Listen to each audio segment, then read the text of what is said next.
Bharatiya Janata party ने सत्ता में आने के लिए एक तरफ जहां कांग्रेस को करप्शन का दूसरा नाम साबित करने में कामयाबी पाई, वहीं अच्छे दिन का सुनहरा सपना भी दिखाया।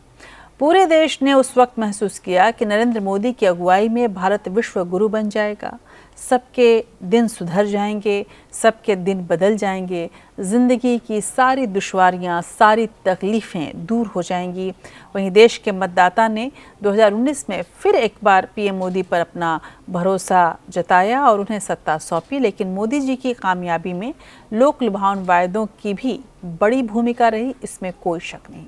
2014 जहां सपनों के लिए मोदी चुनकर आए, वहीं 2019 में जिस तरह के वायदे उन्होंने किए, उन वायदों के आधार पर उन्हें एक बार फिर से सत्ता मिली। और ये वायदे महज वो लोकसभा चुनाव में ही बीजेपी नहीं कर रही थी, बल्कि तमाम अन्य चुनाव में भी लगातार इस तरह की बातें हुई, जिसका असर जनता पर पड़ा। अब इसे अच्छा माना जाए या बुरा, ये तो अलग मसला है, लेकिन आपको हम दिखाते हैं एक रिपोर्ट के जरिए कि किस तरह से इन वायदों को जनता के सामने रखा गया।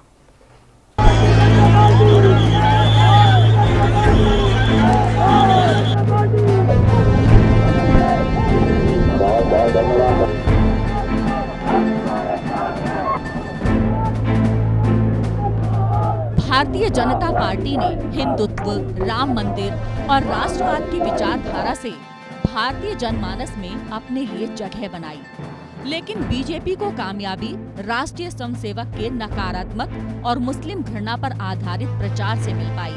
आजादी के बाद करीब 35 साल तक कांग्रेस ने शासन किया, लेकिन 70 साल में मिली नाकामियों को वामपंथियों के साथ आरएसएस और जनसंघ ने कांग्रेस को खारिज करने के लिए जमकर उछाला।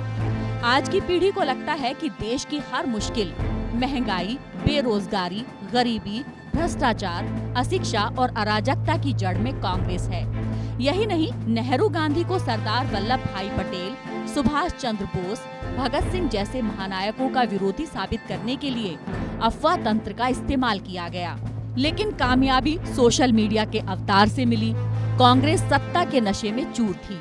उसे लगता रहा कि कांग्रेस देश की मजबूरी है, लेकिन आधुनिक पॉलिटिकल मार्केटिंग ने मोदी की छवि महानायक की पेश की। 2014 के आम चुनाव में अच्छे दिन के सपने दिखाए गए। 80 लाख करोड़ रुपए का काला धन विदेश से लाकर सबके खाते में 15 लाख पहुंचाने की बात कही गई।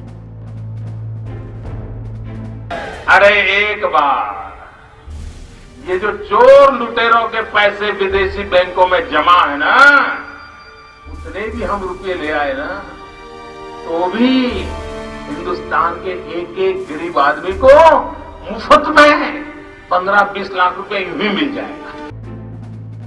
इस पर मतभेद हो सकता है कि पीएम मोदी ने सीधे सीधे हर किसी के खाते में 15 लाख देने की बात कही है या नहीं, लेकिन पीएम के भाषण का भली भांति जनता ने यही मतलब निकाला।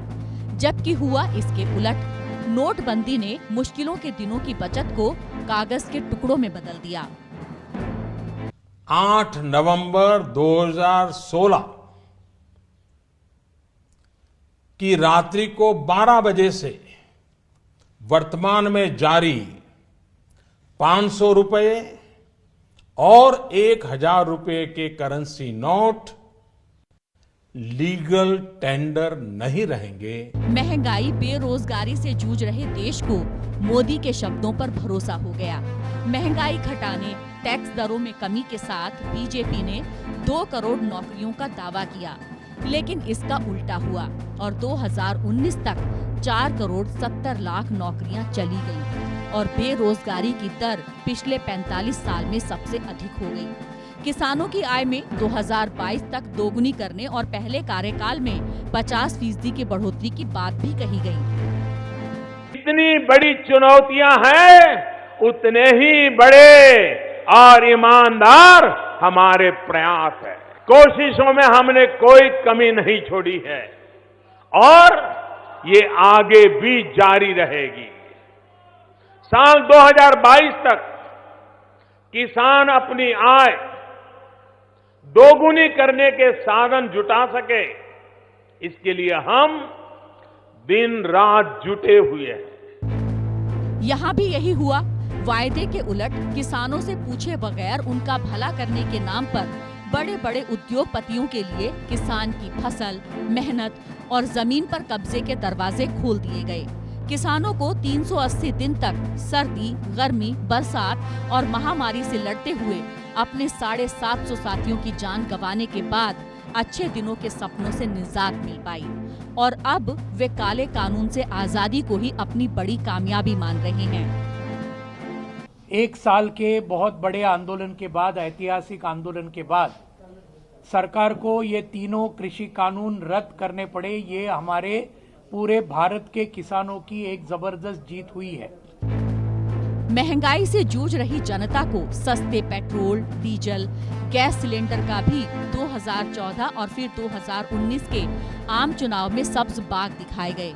लेकिन जो हो रहा है उसे कहने की जरूरत नहीं है, बल्कि विपक्ष के मुताबिक पेट्रोल डीजल पर एक्साइज ड्यूटी लगाकर 12 लाख करोड़ जनता की जेब से लूट लिया गया।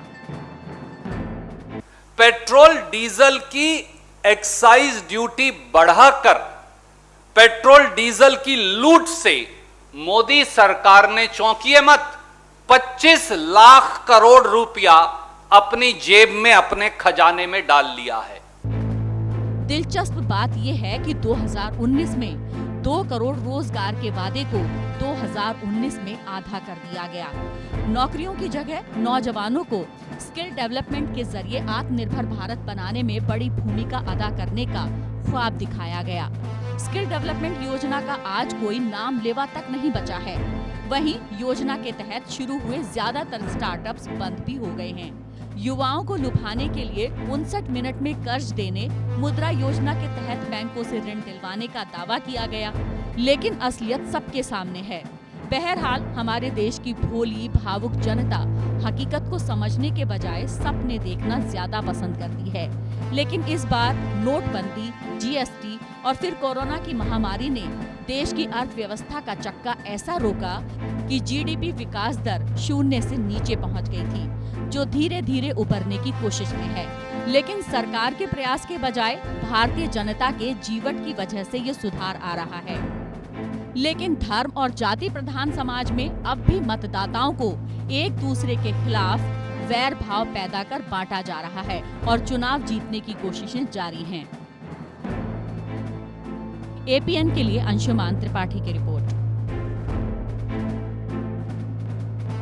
वैसे जनता की याददाश्त बहुत छोटी होती है। 2019 में केंद्र की बीजेपी सरकार भले ही अपने वायदे पूरे नहीं कर सकी, लेकिन सर्जिकल स्ट्राइक, राष्ट्रवाद, धारा 370, हिंदू मुसलमान, पाकिस्तान के मुद्दे और नारों से मोदी जी को दोबारा प्रधानमंत्री बनाकर सदी का महानायक तो बना ही दिया। क्योंकि 2014 जहां, जैसा मैंने बताया कि सपनों की शुरुआत का एक साल रहा और प्रधानमंत्री मोदी एक ऐसे लेजेंड नेता के रूप में उभरे जो जनता के 130 करोड़ जनता की सारी मुश्किलों को दूर कर देने वाले थे, देवदूत बनकर उभरे।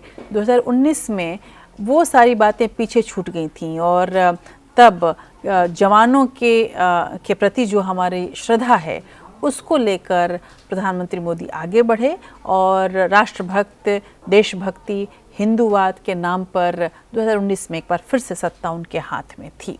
लेकिन अब राह उतनी आसान नहीं है, इसलिए शायद एक बार फिर से मुफ्त की सौगातों का मसला शुरू हो गया है।